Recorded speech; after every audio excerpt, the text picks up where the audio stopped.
Ini saya harus sampaikan karena tadi kupikir ini ada satu aspek yang membedakan antara problem solving dalam engineering dengan problem solving dalam sosial. Karena manusia berbeda dengan properties alam. Tadi gravitasi itu nggak akan satu ketika dia mandek gitu ya. Satu ketika dia protes, hari ini gua nggak akan narik lah gitu.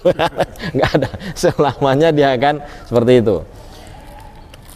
Semua alam, semua makhluk selain manusia, mereka predictable.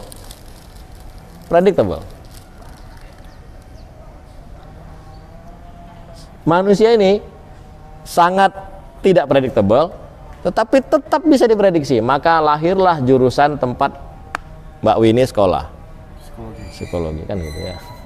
Nah begitu persoalannya pada manusia, ntar dulu, rem dulu, blur guru dulu lah kita sama Bu Winnie, sama Pak Yume, ya kan, sama anak-anak psikologi lah. Gitu. Tapi paling tidak yang kita pelajari dari faktor motif. Nah, orang psikologi sudah bikinlah motif itu dia bagi menjadi 5. Sehingga kita bisa menduga dia menjadi penyebab persoalan saya karena apa? Karena kita bisa pelajari dari motifnya. Nah, dalam safety kami kembangkan ini menjadi namanya comprehensive list of causes. Ya. Jadi produk lagi tuh, jualan kita itu gitu.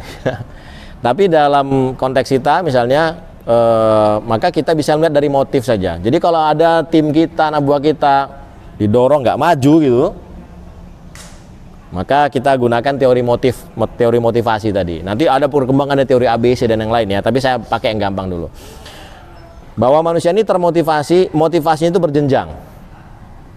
Waktu minimal semua manusia ini motivasinya untuk survive. Maka kalau tadi kita bilang orang akan dicabut catatan kinerjanya jika dia tidur, masih anak-anak atau gila, nggak ada sebenarnya dari kita yang pingin masuk kepada gila dan anak-anak ini, nggak ada, ya kan? Sebenarnya kita tuh pingin survive.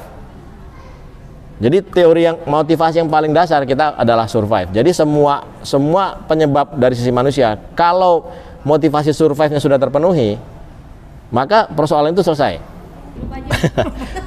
berujung dari dua hal tadi. Sebenarnya kita aku nggak perlu ngajarin kalian gimana tekniknya ya.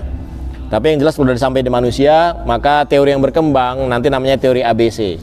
Begitu jadi saya bikin dua nih, non manusia dan manusia. Kalau saya sampai ke non manusia, maka teknik yang saya gunakan teori ABC untuk mencari penyebabnya. Karena dia malas atau tidak malas itu perilaku. Perilaku adalah observable act, tindakan yang dapat saya amati. Visitnya 2 kali dapat saya amati. Meetingnya jarang-jarang dapat saya amati. Maka obatnya atau yang harus saya cari, apakah aktivator behavior ini atau konsekuensi dari behavior ini. Baik aktivator maupun konsekuensi adalah motivasi. Contoh konsekuensi itu gajinya kurang, itu konsekuensi kan? Saya berikan motivasinya di situ. Aktivatornya jadwalnya nggak ada, yang nggak visit dia. Saya berikan aktivatornya. Kalau di CPM aktivatornya namanya work order. Ada WO kan bukan berarti ada mau ditempel kan nggak? WO itu aktivator. Tapi kalau konsekuensi 2, positif negatif. Positif itu sesuatu yang menguntungkan, contohnya reward, remunerasi. Yang negatif namanya punishment. Jadi periksa saja apakah ketika orang ini tidak menjalankan tugasnya, 2 ini sesuaikan. Nah, sedangkan untuk yang non manusia ini banyak caranya.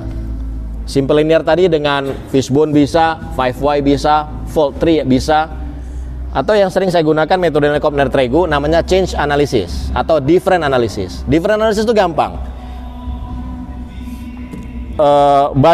Ini proses di tempat Joe jalan, proses di tempat Poppy nggak jalan. Saya harus bandingkan sama-sama. Ini sama-sama proses negosiasi. Sama-sama harus similar proses negosiasi. Di Joe berhasil, di Poppy nggak berhasil. Proposalnya apa? Sama-sama training. Harus saya bikin similar.